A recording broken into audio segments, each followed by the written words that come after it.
the city of St. Louis, you're listening to the Don't Push Pause podcast with your hosts, Justin Johnson and Lindsay Reber.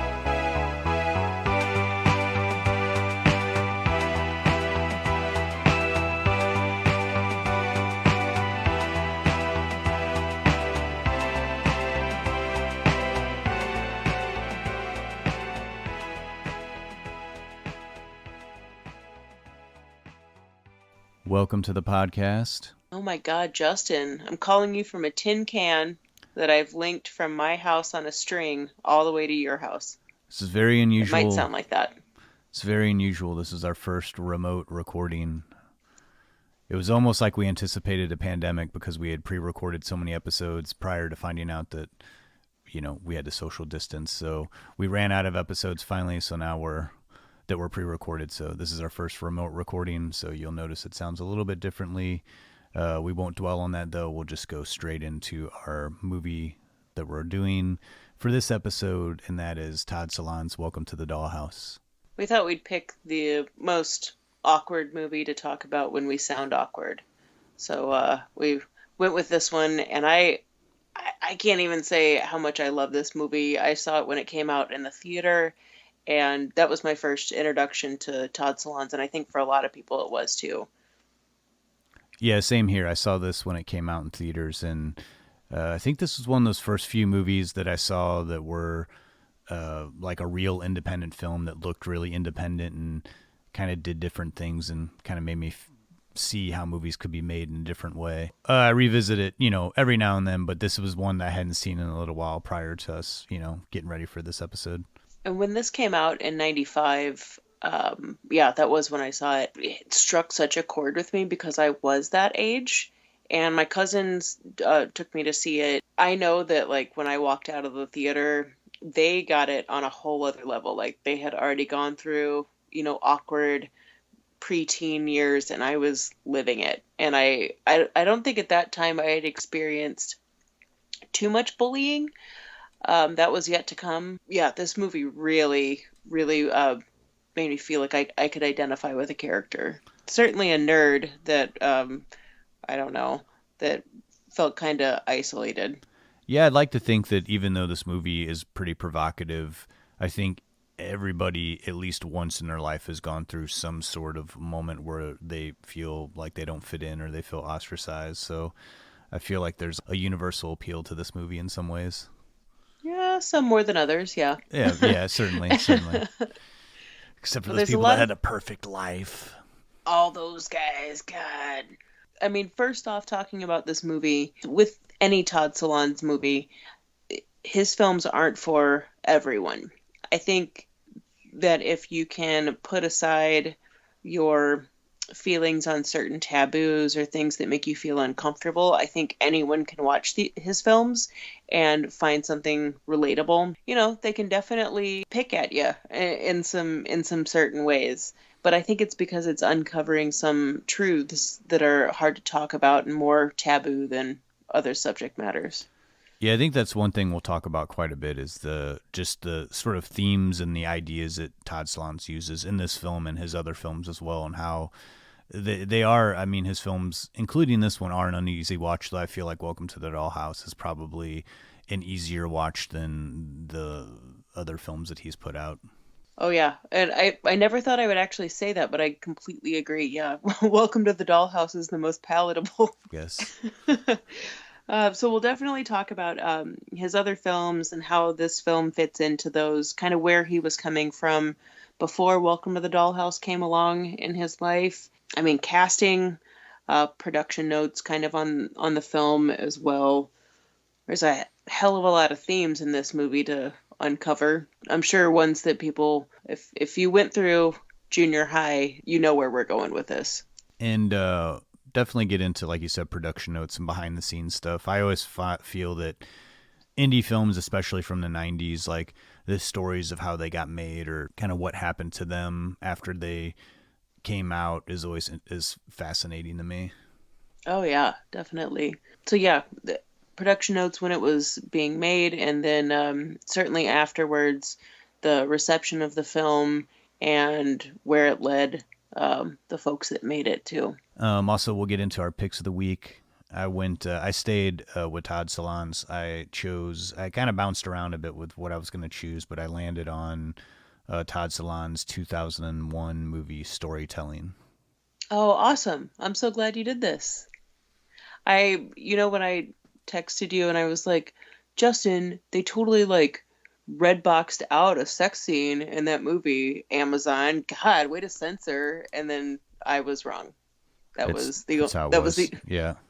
the only way that movie was distributed. Yeah. I also stayed with Todd Solondz for the 1998 film Happiness, and that was the movie that came after Welcome to the Dollhouse. Yeah, it's another one I saw in the theater that was packed quite a punch. I didn't quite know how I felt when I got out of the theater for that one. I've always loved it, and I think I've only in the last few years felt more at ease about talking about it, because it was always a movie that made me feel uncomfortable to even bring up in conversation that I liked it a lot. Well, I look forward to hearing about that one. And I look forward to Storytelling. I really loved watching that movie. Those are our picks of the week. Of course, we'll round things out with our Murray moment. Before we get into our first clip from Welcome to the Dollhouse, Lindsay, can you just give us a brief lowdown on what this story is about? The story of Dawn Wiener. Oh, little Dawn Wiener. All right, synopsis. 7th grader Dawn Wiener is plagued with constant bullying at school and is forever the forgotten middle child at home. While she's falling for the high school hunk who barely knows that she's alive, Dawn carries on a secret relationship with her main tormentor at school. If there was ever a movie made like for kids who were pushed around at school, it is definitely this one. This maybe one of the best sophomore films out of a director. Yeah, totally a breakout movie for a director. I think this movie is also really stood the test of time. But we'll go to our first clip from Welcome to Dollhouse. We'll come back and we'll start getting into this thing. Sounds good. Mark? Yeah, What are you doing? computer science.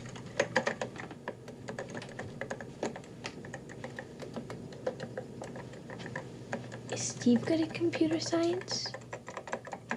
Well, he's fair. I mean, he's definitely in the bottom quarter of the class, but he doesn't fail or anything. Why do you think that is? It's simple. Because he's lazy. All he ever thinks about is girls. Do you think about girls? What, are you kidding?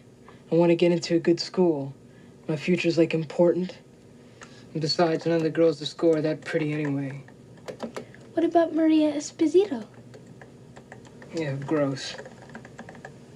Steve went out with her once, didn't he? Yeah, well, Steve is horny. Really? How horny? I mean, like, he'd go out with anyone as long as it was a girl and willing. Willing to what exactly? Go all the way. You mean have intercourse? Duh. Huh. Why, are you in love with him or something? No. But Mark, when you say he'd go out with any girl, as long as they're willing to go all the way, does that mean they have to also be pretty? You know Tammy Steinfeld from Carpool? Yeah, Okay, do you think she's pretty? not that pretty really. Dawn, she's a dog, and he did it with her. Has he ever done it with anyone younger than high school? You know Ginger Friedman? She used to be in my gym class. Well, why not ask her about Steve? So like we were saying, Welcome to the Dollhouse was quite a breakout film for director Todd Solondz. This was only his second feature, and his first one was kind of almost his downfall. Like his first feature, he didn't really have the confidence to make another movie. Yeah, he felt pretty much demoralized and just humiliated, actually, and when it came out. And I think there was some studio involvement where he feel like he lost control. And when he talks about that experience now, he refers to himself as just being young and foolish. And it was somewhat of an ill-conceived idea, according to him, Like I've not seen this. I've never been able to get my hands on this, but this is how he describes it. And he actually did star in this movie, his feature film debut that came out in '89, and it was called Fear, Anxiety, and Depression. Just from the title alone, I really want to see it. I want to see everything that it was about, even if he thinks that it was something that set him back. And it really did in some ways. He just kind of swore off that he was ever going to do movies again. And it was in '88. So I think when he had started production on Fear, Anxiety, and Depression, that he wrote Welcome to the Dollhouse and had put the script away, thinking, this isn't going to get made. I got to focus on making this movie. And then he makes it, it flops. He is like, I can't do this anymore. He basically takes 5 years off and becomes an ESL teacher for Russian immigrants in New York, and has a good experience doing that. But he was helped by a friend who really encouraged him to get back in the saddle and make another movie, which ended up being Welcome to the Dollhouse. And I think when he started thinking about it more, he felt like, I don't want Fear, Anxiety, and Depression to be what's branded across my name as a director. So, and thankfully, Welcome to the Dollhouse came along. And that movie, Fear, Anxiety, and Depression, is really hard to find. I mean, I wonder in retrospect if Todd Solondz thinks it's as bad as he makes it out to be. I saw on Amazon someone had a VHS copy for like $180, which I don't even know if I don't even know if it's real though, so it's like, it's real hard to get a hold of. So if anyone listening has a copy of that they can dub for us or send us, that would be amazing, because I'd really love to see this movie. I know he sort of disowned the film, but it, just as for being a completist in and of itself, I'd love to check it out. Yeah, it's not something that I feel like I would even judge him in any way. I would just love to see the movie that he made before the string of movies that I have loved so much afterwards. One thing that I found in researching kind of where Solondz came up with the idea for this, not only, drawing on personal experiences, not so much being, super bullied or anything, though he did experience that and witnessed other kids too, but someone brought up the show The Wonder Years, and I grew up watching The Wonder Years. I don't know if you saw anything about this, Justin, in your research. Yeah, I did see that Wonder Years sort of inspired the tone of Welcome to the Dollhouse. Inspired the tone, and that he hadn't seen the show, and so he went back and watched some episodes, and it was idealizing this period of time when he grew up, and he didn't recognize it. He felt that this was supposedly the era I grew up in, and this was not my experience at all. So I think the idea of trying to represent an accurate portrayal of what kids were going through at the time, when really we were coming out of the 80s, when John Hughes kind of made being a teenager, sure, it was awkward, but everything was kind of like flowery kisses and pillows too. Yeah, I do think that Welcome to the Dollhouse is one of the first movies that I think kind of tackled that age of adolescence, kind of warts and all sort of movie that really didn't shy away from the, real conflicts that kids were dealing with, and the real isolation, and really stuff that I think, probably their parents didn't even know was happening at the time this movie came out. It was a pretty significant show of how the school system really wasn't doing much to protect any kids who were being ostracized by other students. Oh yeah, there wasn't any talk of processing your emotions. Definitely when I went to middle school, I even remember one instance where a kid in one of my English classes called somebody else a fag, and the teacher laughed. So I can really identify with Dawn Wiener's experience in a lot of ways of just feeling like I can be getting called Wienerdog by a whole auditorium of people being chanted at and tormented, and no one's going to do anything about it. And it's interesting to me because that the use of the word fag in this movie is much different than the use it was in so many 80s movies. It sounds so much harsher in this, but also so much more real to her situation and the situations of the characters. Yeah, if you're uncomfortable with fag, lesbo, and retard, those words are all over this movie. In fact, I think one of the original titles for this movie was called Faggots and Retards. That title wouldn't have flown over, especially if I don't think that would have flown in 1995, much less revisiting that movie with that title. No, but I have to admire someone that thinks that that I mean, whatever. Maybe that was just a working title. Another working title was middle child, I think too. But that's much more vague. But with the usage of those slurs, it is interesting because with kids that are that age, I don't like kids are so obsessed and also terrified of sex or the idea of sex, and they don't even really fully know what it is. And by using those types of like gay slurs, like they don't even realize the full impact of it. And I remember that hatefulness, like sixth grade era. I mean, I remember it very well. But yeah, the 80s version of using fag was like an arbitrary like sort of thing. And yeah, there was like you were putting someone down, but the way that it's used in this is very much like aggressive, mean-spirited bullying. But by the same token, one thing that Todd Solondz does with any of his villains, the one main bully, Brandon, played by Brandon Sexton III, who's like spouting these, I mean, those three words are regular out of his mouth the whole movie. We find out that he has a brother that is intellectually disabled, and there is his root, so he's lashing out and being hateful, and he's actually dealing with this at home. And it's one thing that Solondz does really well is humanize even the most unsavory of characters.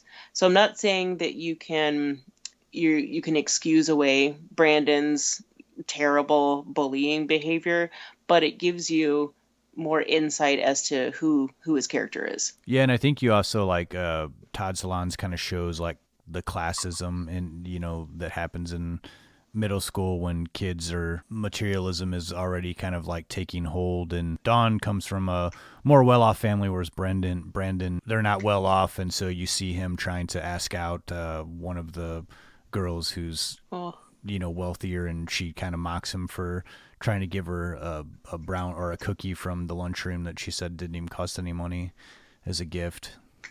It's such a humiliating moment. And it's really I think he does a good job of kind of showing all the angles and not really kind of painting everything in black and white, whereas I've said this tons of times before with 80s movies where there's the breakdown of like, here's the geeks, here's the jocks, here's, they have to go through this like, they kind of did it in every 90s high school movie too, but I think this movie really doesn't set up the pecking order of the school that way. It's like it kind of like opens on Dawn, but then we start seeing how other kids have it too. People outside of Dawn also have a hard time. Mm-hmm. Yeah. The way that the movie opens, one on a portrait of her family, and then immediately into Dawn walking through the gauntlet of the middle school lunchroom. I don't know if anyone can hone in on that feeling of the lunchroom when you don't have a place to sit, and you're going to find a place. I know I can. And there were sometimes I just wanted to like eat outside or not eat at all or stay in the classroom just so I didn't have to deal with that moment.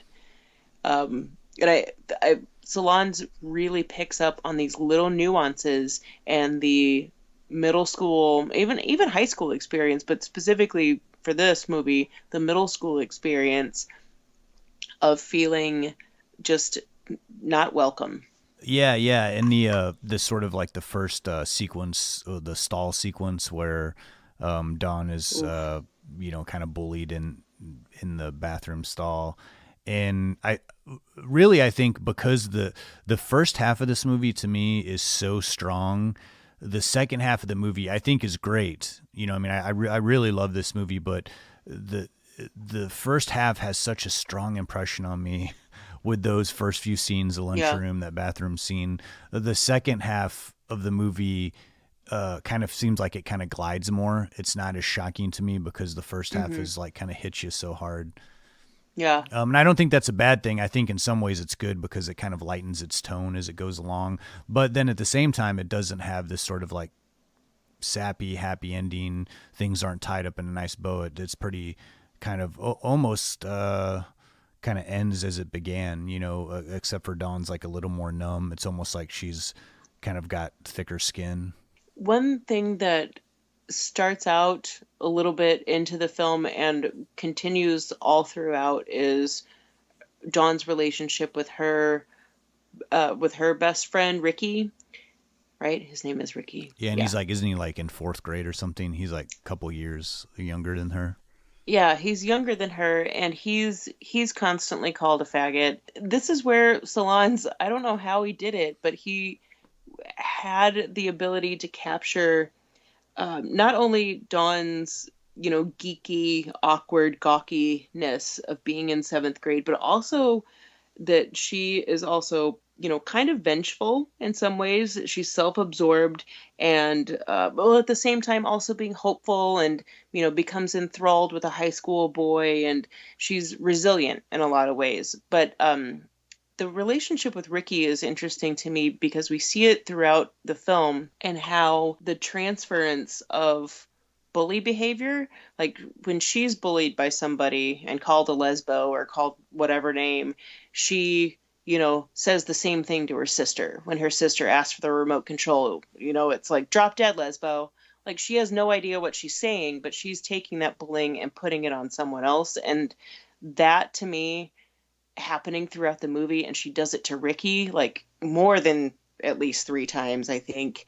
That to me is so interesting, and I think adds a whole other layer to the intelligence behind this film and what it's trying to say. And that it's one thing to be bullied, and then you take how you're affected by that and then you project it on other people too.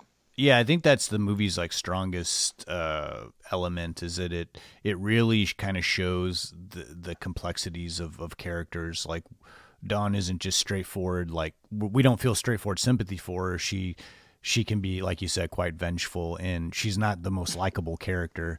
So it when you're watching it, it is like this sort of complex thing to wrap your brain around, because, you know, you're kind of used to being showed this is a loser, and you want to start rooting for him, but you're not necessarily rooting for Dawn. But she is interesting, and you do relate to her, but you don't. You kind of, I guess you kind of hope for the best for her. You hope her life gets better, but she isn't a likable character, and I don't think that Todd Solondz, that's like his thing. I don't think he's trying to make any one character like likable, but I think that that's kind of real life. You know, that's there's plenty of people who we interact with, and you can quote unquote deal with, but you never know what someone else is going through, what they're dealing with, and that may be why they're lashing out at people, or why they act a certain way. But I think he really does a great job of showing us what her life is like, and then also like showing her lashing out, and like how it affects someone else that's close to her. And with that being said, Dawn Wiener, I think, is still an icon for outcasts in a lot of ways, because she represents not just someone who's kept down. She's very resilient, and she's self-reliant even when the world is constantly shitting on her. You know, she's still coming back. Also with this movie, and all of Todd Solondz's movies, how it looks at the relationship between pain and humor and how they kind of are intertwined is really explored. I think that this is such a good jumping off point for any of his other movies, Welcome to the Dollhouse is, because it's one of those things of looking at a movie and the humor in it as if, are you laughing at what's happening? Are you laughing with what's happening to the main character? Or is it more of a, like, I'm laughing because I get it and because I feel empathy or uncomfortable? I think that the humor of this movie is easier to understand and start with before you go on to any of Solondz's other movies. Well, let's stop there. We'll go to another clip from Welcome to Dollhouse. We'll come back. We'll talk about the cast, and we'll talk a little bit about the behind the scenes of this movie, and then its success on the film festival circuit and beyond. God, I love this movie. Can't wait for the second clip. Anyway, I hate those stupid kinds of parties. They always treat you like a little kid. She probably had a fucking magician. Yeah. I hate parties too. My parents are turning this down tomorrow. Fuck. What for? Their anniversary. Asshole. Where'd you get that cassette player? Ralphie gave it to me. Why do you hang out with that faggot? Ralphie? Yeah. Just because he's a faggot doesn't mean he's an asshole. Yeah, maybe. Brandon, I can't be your girlfriend. Huh?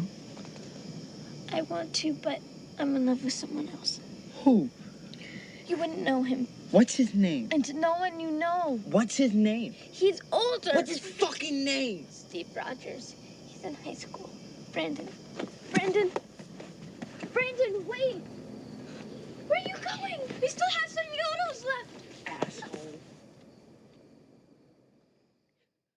So this movie marked the debut of several actors, some that went on to have very long careers. The first being the star of the movie, Heather Matarazzo, who plays Dawn Wiener. Man, this woman just really, and woman, she was a girl. Okay, she was not even in 7th grade when this movie came out. It is such a memorable performance, and I know that she felt when she was doing this that this was like a PG version of what she had gone through already, and I think Todd Solondz thought that was pretty cute that she felt it was a PG version, but she really just knocked it out of the park, and I'm fairly certain too that she came to audition for a part that was later written out of the script, but ended up landing the part of Dawn, and I can't imagine another actor doing what she did, because it doesn't even feel, it's not like I feel like I'm watching, something that's real. It feels very much like a movie, but she's just she embodies the role of Dawn Wiener. It really amazes me, especially on a second watch when we were prepping for the episode. I like to do one watch where I kind of watch everything, and then another watch where I kind of just focus on the acting. And her performance is really layered. I mean, even when Steve comes over and she's kind of like, there's this level of excitement in the beginning where she's like fixing him food, and it's like this sort of like hyper energy, and she's like rambling off all the things they have to eat in their kitchen. But then there's this more subdued performance where he's eating and like kind of grossly smacking his lips and stuff. And she's like, "Do you want to hear me play piano?" And then it goes into the whole her showing him her fingers scene. There's so many beats there that I think are that you would see from an actor like many, years older. It feels very natural. If it's the performance that she gives, it really blows me away. I can understand why she won like an Independent Spirit Award for her performance in this at such a young age. And I could see how, if you're a director and telling a kid to, be angry, be upset, be hurt, do these feelings, how that could feel a little vanilla or not true, but every time like Dawn gets angry, I don't know how many times, and her storming off or her like angrily like crossing her arms, it doesn't seem forced. It's just she is right there with that part. And the stuff with Steve, the love interest, her high school love interest played by Eric Mabius, I can't decide what is my favorite scene with them, like where she first sees him. And it's just, you can see the love coming over her eyes, and like she doesn't have to do anything. It's just all in her face. Cut to the next shot of her laying in bed, staring at the sky. Like I remember that feeling, like that feeling of just being like, there's no one else except that God that I saw before me, And I maybe it was just that she was the right age and could just channel that, but I don't know. She is a really great actress even now, so I think it's always been with her. And I love the way Todd Solondz shows what a scumbag he is, like how self-centered he is and kind of gross he is. And Eric Mabius. Yeah, but we see that side of it as an audience, even though she's so like, she looks at him like you said, like he's like this sort of like Greek god. And he's disgusting. And in the scene where he comes over and she's making him food and showing him her fingers, and that is such a layered part. And if you know Solondz's twisted humor, like the innocence of a girl just thinking that maybe he's attracted to her fingers and that has something to do with a sexual act. Like, she doesn't know. She's not connecting the dots. But Solondz is like, we know what's going on, and we know how messed up that scene is. And Steve has no idea what's even happening in that. He's monopolizing her attention, her food. He even steals money when he's over there. Like, he's a scumbag. And I do also, and it could feel completely trite when we have, in that scene too, Steve accidentally drops his ID and Dawn picks it up and like pockets it. And then we find that she's making a shrine in the basement or in her room of Steve. And it's also something that a kid that age does. Like, you make a shrine to that person who's the Greek god, There are just so many things that just feel so legit. The movie's realistic in a sense that she runs to him after he leaves the parents' party. Like, he's in the band, Steve is in the band with her brother, and so they play her parents' wedding anniversary, and she's looking for him, and he's already left to go home to, sleep with some girl. And so when she confronts him, another movie, it's not this magical moment where she wins him over, he actually like kind of like insults her, and she's like, "Oh, join my club. It's for special people," and he's kind of tells her what he back then, what special equaled, and kind of it's like closes the door in her face. And it's like this, it's like you have to laugh. It's like this heartbreaking yet very, very like extremely funny scene. And that's again with the layering, because the humor, the direct humor in that is Steve saying, "Special people, you know what that means? Your club is for retards." Like, that's the direct joke. But then the other layer to that is Dawn's face, only hearing the insult but not understanding, like, he's not trying to insult her. He's just telling her what special people means, but she's taking it as like this like heartbreaking moment. And again, it's that different levels of humor that just, I don't know. Todd Solondz has a way to just blow up a scene with just one or two lines. Well, I think her brother gets some of the funniest lines in this movie, and his character is such a computer geek of that era, when emailing was just starting. There's like references to it, like they're both, him and Steve are taking computer science together, and he's tutoring Steve in computer science. And he's so matter of fact, he's like the perfect older brother character who's nerdy yet, very like he's driven and kind of like already has like things figured out. Do you ever think about girls, Mark? Are you kidding? I want to get into a good school, don't I? Oh, Mark Wiener, played by Matthew Faber, who actually passed away in March of this year, which is so crazy, so young, 47. But his performance in this, I can't imagine. I know he was nominated too for this movie, but I can't imagine that he ever escaped notoriety from this film. He really does pack it. He's like a little Jeff Goldblum.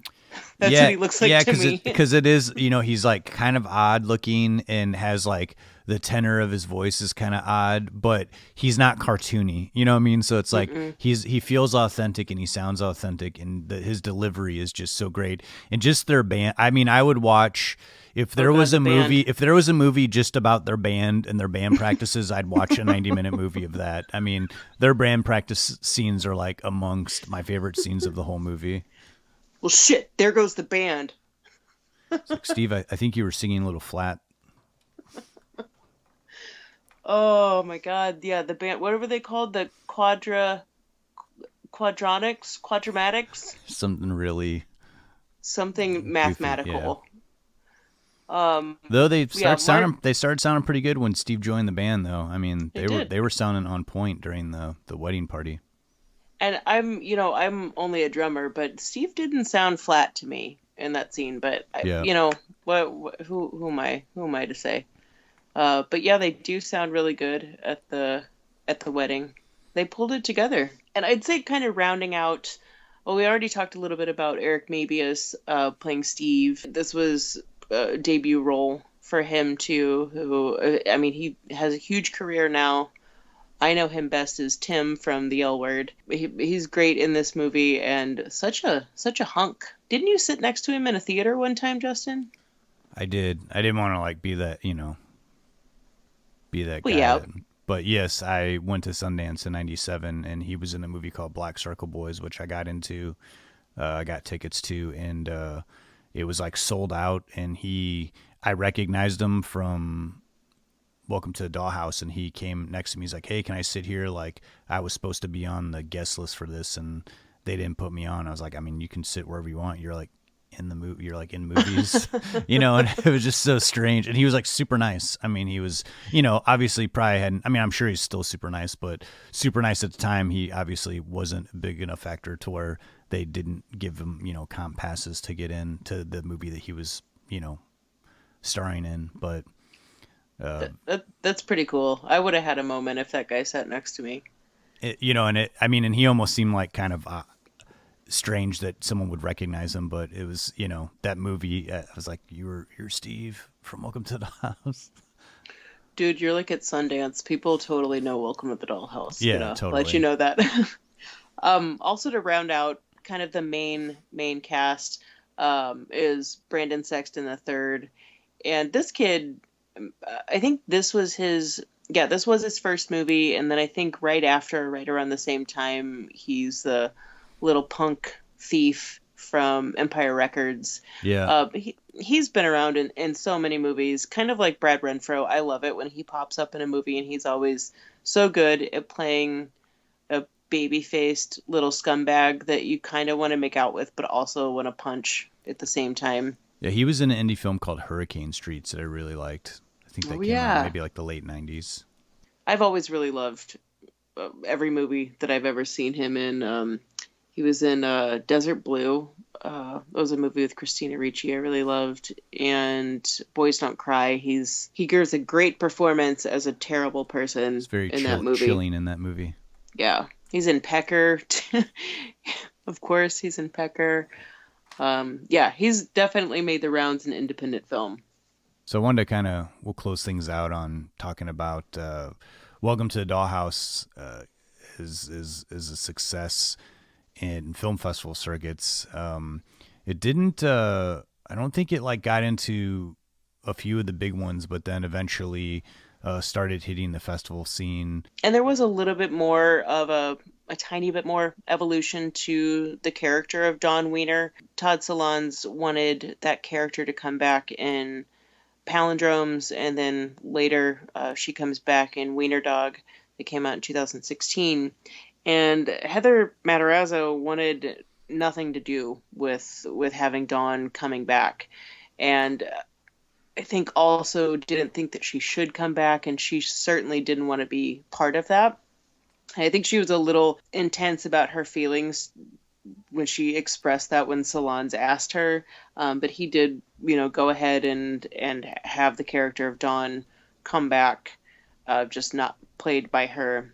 And it feels like Heather Matarazzo playing Dawn affected her on a deep level. Like I said before, she was going into 7th grade, and having made this movie that was turned into a big deal, she ended up being bullied in some ways, but it was more just by kids that were jealous of her. And I think it says a lot about the kid is that she knew what she wanted to do. And I think that having the success of that movie made her have more self-confidence than even maybe she would have before that.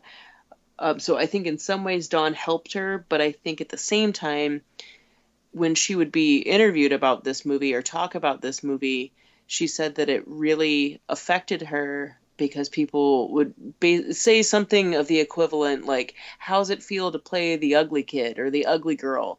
And, you could ask that question or something along those lines however many times. You're going to internalize that. So I think she felt like she really wanted to get away from quirky roles. And while Dawn is someone that she feels she is Dawn Wiener.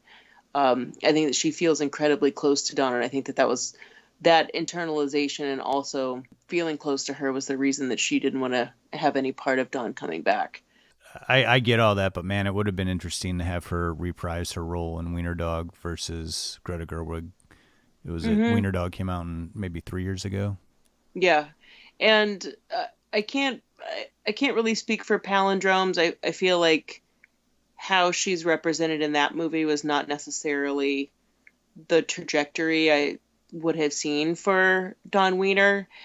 And I think with and she dies in that movie, commits suicide. And when she comes back in Wienerdog, that was to be like, what if, like, this other life path that Dawn Wiener would have had. And in Wienerdog, she's a vet tech who steals a dog that's going to be euthanized, and she nurses the dog back to health. And that, to me, that was like, that's completely what Dawn Wiener would have done. She would have defied authority, and she would have nursed the dog back to health that no one wanted, that was going to be put down. That's completely what Dawn Wiener would have done.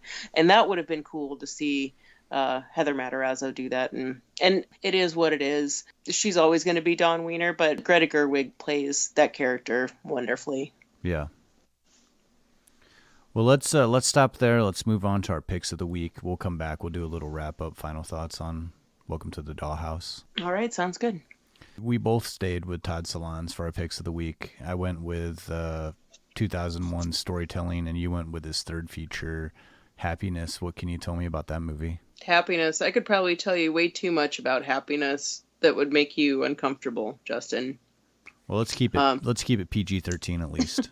All right. Making audiences feel uncomfortable hasn't always been a popular path to take in movies. However, we see this more and more in movies nowadays.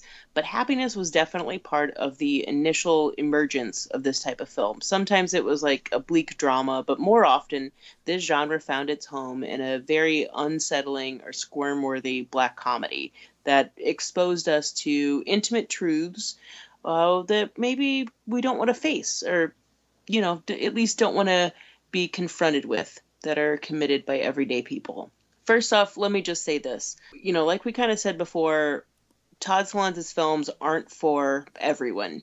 And whenever I brought this movie up before, not so much now, I've felt awkward recommending it, but I've gotten over it because there is so much worthwhile in this movie.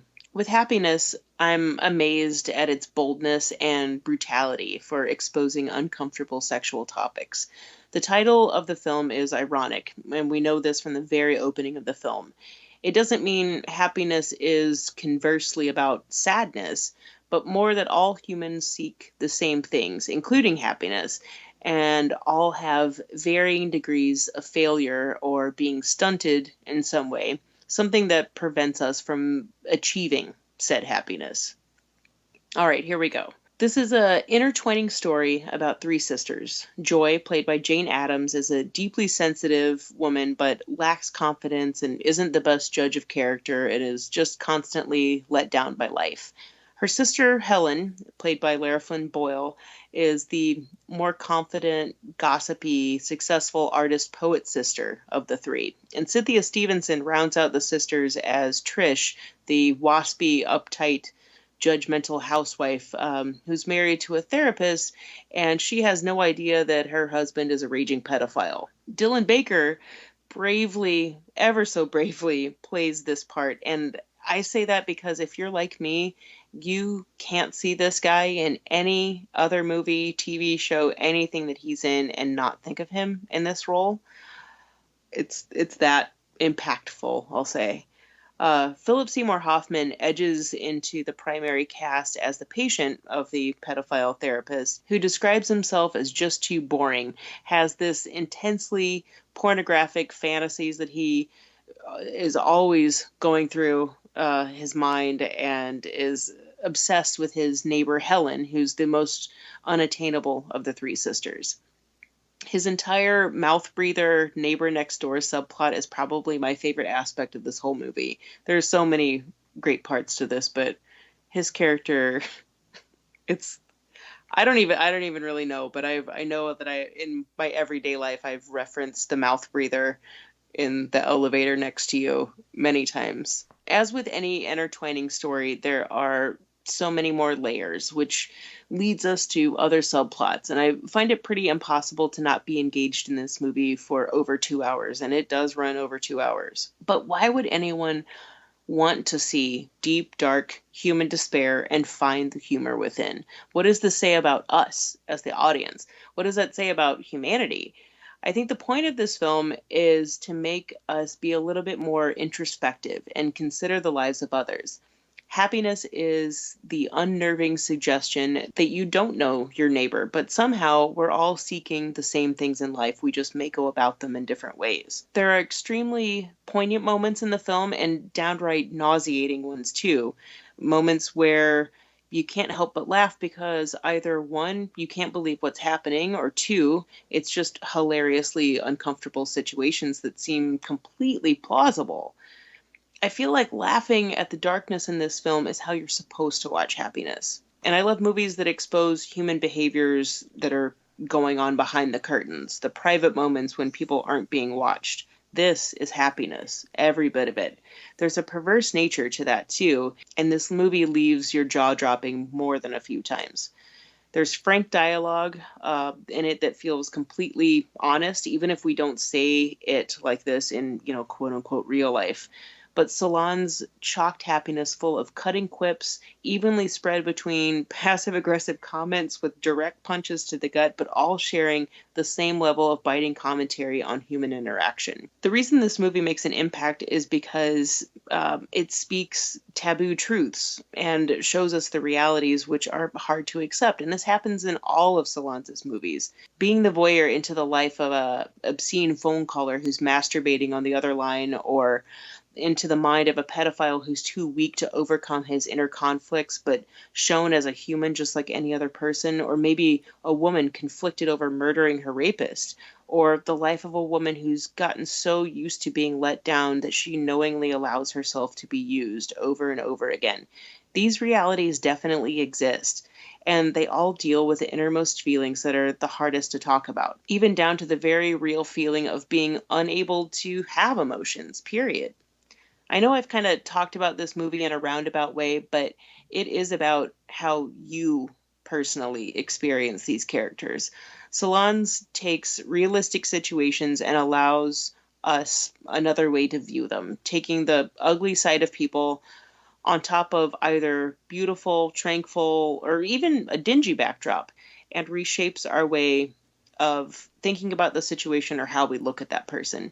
You could easily reject that feeling, or you could feel very impacted by Happiness. Either way, this film truly causes a response in every single person who ever sees it. There's so much to say about Happiness, but the first thing that always pops in my mind is one of the great openings of a movie. And if you've never seen John Lovitz do anything but sort of his goofy characters that he does, I think it makes it all the more shocking when you see John Lovitz in this movie, in the opening. That opening is so incredible. I wish I just had someone else to just perform that scene, because it is minimal and wonderful, and so chock full of raw emotion that we've all felt at one time or another. I think the opening alone is a great short film. Serves as just a great short film. It is. I want to hear you talk about storytelling, because I really, really loved that movie. So with storytelling, I think Todd Solondz really kind of borrows from some of the themes of his other movies. He breaks this movie into kind of how everybody was kind of interconnected in some way. This movie is broken up into two parts. but the stories aren't connected, and he has them labeled. The first one is labeled fiction, which portrays Selma Blair. It takes place in a college creative writing class. Selma Blair is having a sexual relationship with one of her classmates as well as her professor, and when she has an unfortunate experience with her professor, she writes about it in third person and presents it to the class. And when she's telling the story, her class kind of berates her and says it's cliched and this is overly provocative for its own good. And I almost think that Todd Solondz was kind of poking a little bit at critics who said Happiness was a little bit too dark, even though everything that happened to her in her story was true. And I think that's why he kind of puts that tag on there as this being fiction. And it's really kind of like a biting scene. And even though these stories aren't connected by characters, I mean, they're kind of connected in themes of like what we deem is what's comfortable to talk about and what's not comfortable to talk about. And certainly when someone goes through sexual assault or somebody's going through a mental illness, that's usually something that's not so much now, but I think at the time more frowned upon to talk openly, especially in a classroom. So the second story, which is labeled nonfiction, deals with high school. So again, I think Todd Solondz is did the adolescent, a lot of themes with adolescence and Welcome to Dollhouse, and kind of dips a little bit into high school here with kind of the slacker stoner kid who kind of also has like the same relationship with his parents that Don Wiener did. Like he doesn't really seem like he fits in. He doesn't have like a lot of ambition, and they're sort of on his case. But filmmaker played by Paul Giamatti, documentary filmmaker, starts following him around and is interested and sees something in him. And this is labeled nonfiction, even though it in a way it's like more fictitious because we're dealing with this sort of like reality television type theme or docudrama type theme. And his parents are played by Julie Haggerty and John Goodman perfectly. They really sort of give, I think, that dark edge of the sort of crumbling of the American family that you see done very well in John Waters, and I think done really greatly here. This movie does have a lot of dark overtones. It is a movie that I think is not as easily digestible as like Welcome to the Dollhouse. The first segment of this can be a pretty unpleasant watch, as well as parts of the second story. But I think overall it does fit together, and it does make for a really good movie. I mean, it is uneven in a way because it's not structured like a normal movie is. It's almost like two movies in one. It's almost like you're watching like a mini double feature in a way. But in some ways, it's kind of refreshing because you don't see that too often. I really appreciated how this movie was set up, and I was really surprised too because I intentionally didn't know anything or look anything up about it, and just kind of wanted to experience it. And all of the performances, man. Selma Blair, I actually watched Dark Horse right before I watched this, and how I appreciated storytelling versus Dark Horse with Selma Blair specifically was like leaps and bounds beyond. But storytelling was, easily right up there with another great Todd Solondz film. Yeah, these three, Welcome to Dollhouse, Happiness, and Storytelling, I think all like kind of fit together in some way. And then after that, he kind of went into other territory. But these three films, I think, make for a nice, if you're wanting to do like a Todd Solondz type, screening, those are in my opinion anyway, the three films to go for. It's not family time. That it is with all three of those. But I do kind of feel like Welcome to the Dollhouse should be required viewing for middle school kids. I don't know if it'd be a good or a bad thing, but I feel like it could be helpful at some point. But maybe kids just can't take this in, really. I know it affected me. Maybe they could. It's hard to say. Kids seem much more mature nowadays, too. I don't know. Okay. What are the kids? I don't have kids, so I can't speak of it personally, I guess. Well, bet they could still benefit from watching it. That's all I'm saying. Yeah. Well, those are our picks of the week. Both Todd Solondz films, Happiness and Storytelling. Check them out if you get the chance, if you haven't seen them. Let's keep moving along here. Here's your Murray moment.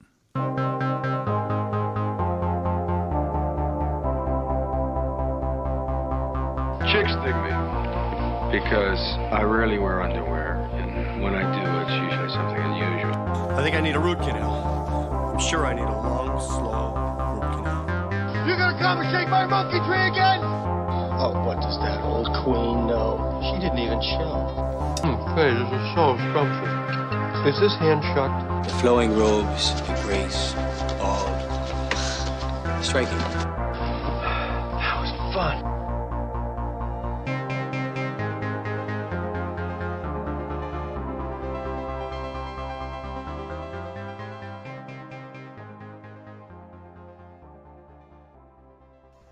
Sometimes I like to shine a light on a memorable character Billy's played and why I appreciate it so much.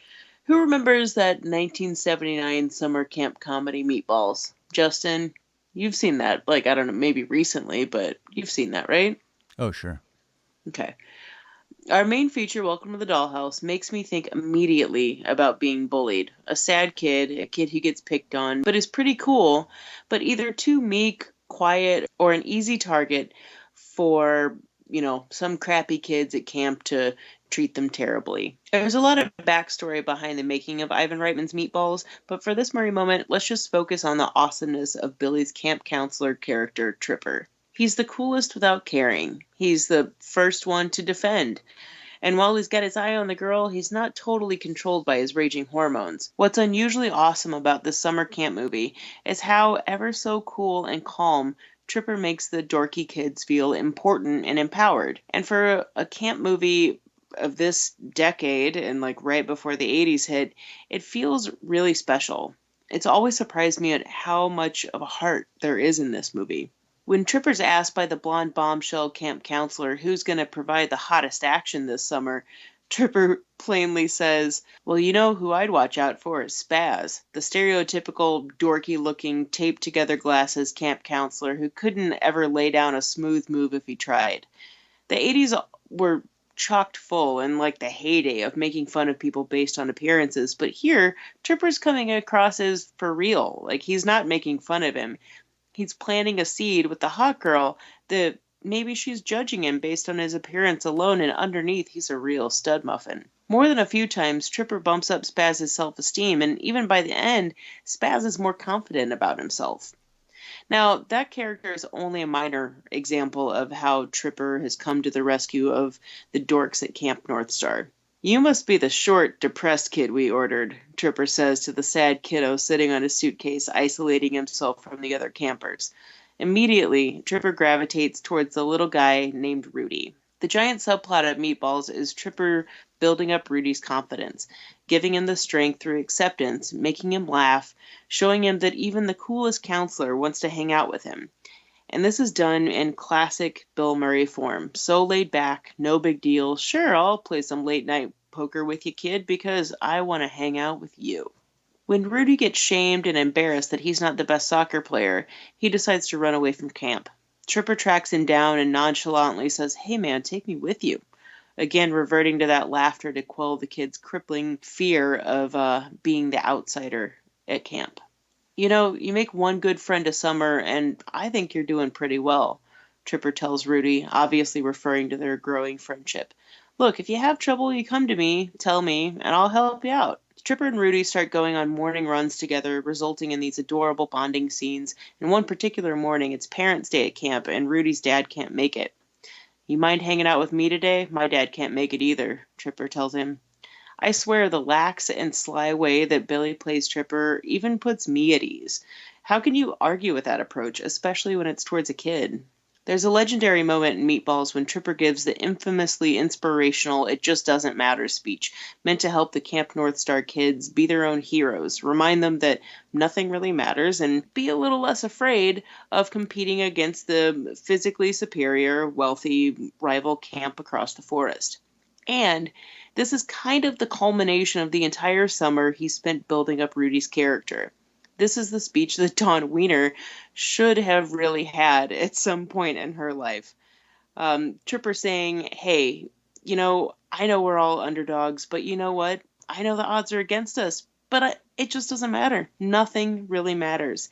And even if we're the best out there, we're not the richest kids in the block, but even that doesn't matter. Nothing matters. You are who you are, and you use what's been given to you, and you just do your best. This improvised speech of Tripper's is still one of my most favorite moments of Bill's career that he's ever committed to screen. And as a result, the big competition between Camp North Star and Camp Mohawk, the kids prove they can kick some ass, and it's not about them just being humiliated. And when no one thinks Rudy can win the long-distance race, it's Tripper who pushes him to persevere. You'd never guess you'd be in store for a movie that's so heartwarming, especially when it's a summer camp movie. Confidence-building moments in a movie that's called Meatballs. And even though she didn't have a guiding hand like Rudy did with Tripper, Dawn Wiener still persevered, despite constant bullying. Meatballs is currently streaming on Tubi right now. That's a free service. So, that movie's definitely worth a good, positive look-see, so you can learn a little bit about Tripper, the defender of the bullied. It's almost a perfect time to watch Meatballs. We're coming up on the early makings of summer. It's true. It's about to be summer camp time. I don't know can we even go to summer camp in this pandemic time? I don't think there's going to be summer camp this year. God, that's depressing. Yeah, probably not. But anyway, if you can't go to summer camp, watch Little Meatballs. It will lift your spirits. It's so darn positive. It's such a good movie. It's also I watched that movie, and it's like, though Bill Murray looks way younger in that movie, it's like, man, that guy never really did look very young. No, he definitely looks like he's a 27-year-old camp counselor in that movie. But it was also during the era when I feel like everybody looked like they were in their late 20s. Everybody looked very weathered in the late 70s, early 80s. That's because everybody smoked like 2 packs a day.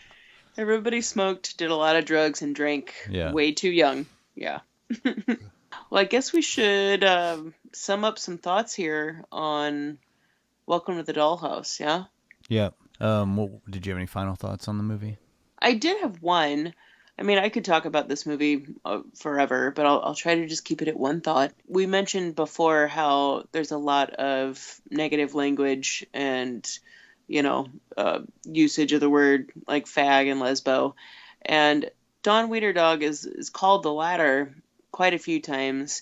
And at that time, I mean, she was so young, she says that she didn't know what that meant. And she did some very brief investigation and found out what it meant. And for Heather Matarazzo, she learned that lesbo meant lesbian, and that meant a woman liking another woman. And she said that moment actually it clicked with her, and she felt like, oh, that's me. That's what I've always felt. I just didn't know that there was a word for it, but that's how I feel. And Heather Matarazzo is very much an out lesbian these days. And she said that she was parading around the set saying, I'm a lesbian, really proudly. And I don't know if she's exaggerating that story or not, but I was delighted to hear that. Yeah, it's interesting that this movie had such an effect on her, pretty much for her whole life. Yeah. What about you? Do you have any final thoughts for this one? Not really like a big final thought. I think that with Todd Solondz, like you could easily, if you don't realize you're going into a dark comedy, it could almost kind of like hit you too hard, he's one of those directors, I think, same with like a director like John Waters or something, where their name kind of speaks volumes to people like who haven't seen their movies, maybe, like they have like this sort of controversy behind their films. But I really think like, if Todd Solondz has been a director that, you just hear about him and you've been turned off, like, I don't want to check his movies out. Welcome to the Dollhouse is a great place to start. I think it is like a really bittersweet movie, and I think it's a really enjoyable film, and even though it's dark, I do think it's incredibly funny. I still think it really holds up well today. Like rewatching it multiple times the last few weeks, it really hasn't aged a bit. I mean, it plays I mean, aside from like every movie from, the past, minus the technology stuff, I think like it really, still drives home the same feelings that it did when it came out. I think it goes along with the idea that I always have, that I feel like no matter what decade we're in, I think we fundamentally are always, everyone's always going through the same thing. Even though we have different technologies and, there are different things that influence us, we still go through the basic same experiences. Whatever outside influences affect that, this movie is still relatable, and there's a reason for that. I do have one question for you, Justin. Yeah. Do you have a favorite scene of Dawn getting secret revenge? Because she has quite a few scenes where she gets the last word without anyone knowing. For instance, I think my favorite is where someone was doing a video at the wedding celebration or marriage celebration of her parents, and she gets pushed into a kiddie pool, and her entire family laughs, and her little sister that she hates so much asks to have it rewound. And then like later on you see Dawn takes that tape outside and like bashes it with a hammer. I don't know if there's like a favorite scene of her getting revenge, but I do. There is a scene that I think is very realistic, where there's all, throwing stuff on her head and everything, and she just sort of in a rage like shoots a spitball, but accidentally it shoots the teacher in the eye and ends up going to the principal and getting in trouble, and her parents come to pick her up, and when she's leaving, they do that same music, like that the like sort of drum beat and guitar, and you see the teacher with like this gigantic sort of bandage over her eye, just staring, like giving Dawn like the stank eye with her one good eye. I laugh so hard when that part comes up because it's so over dramatic. Like, come on, your eye is fine. I guess if I had one extra final thought, it's just that driving music that they use, like this sort of interlude. I think it's from like a band's, like a song that was like already out, and they just took like this sort of little section of the song that they use, in between scenes, to kind of show like the edge of the movie. I think it flows really well, like fits the movie really well. I think the band's called The Undead, if memory serves. I wanted to kind of throw this into, I failed to mention, in storytelling, I'm a huge Belle and Sebastian fan, and Belle and Sebastian has like original music that runs throughout the movie storytelling, if you like that band. Todd Solondz is always paying very close attention to the music that he puts in his movies. Yeah, and I like that the use of music in Welcome to the Dollhouse, because some indie films, a lot of times, they'll have the sort of like sad piano cello thing happening, in this type of movie, and it really kind of shies away from that, I think, like kind of typical, go-to indie type music. Well, this one definitely doesn't go towards that. It rides that classical wave, and sometimes, does hit those somber notes. But that driving music whenever Dawn is been wronged or just something is not going right, that she's angry about something, I love it. I love that it drives the movie so much. And I like the use of the title of the movie being one of the songs that her brother's band plays, that Steve's singing. It has like a very sort of like the 60s, garage rocky meets the Doors type vibe sound to it. It's so good. I would listen to that song. I'd download that song today. But so Welcome to the Dollhouse. Definitely check it out. It's not available to stream anywhere right now, and I would expect that if it were to pop up, it would be kind of a surprise.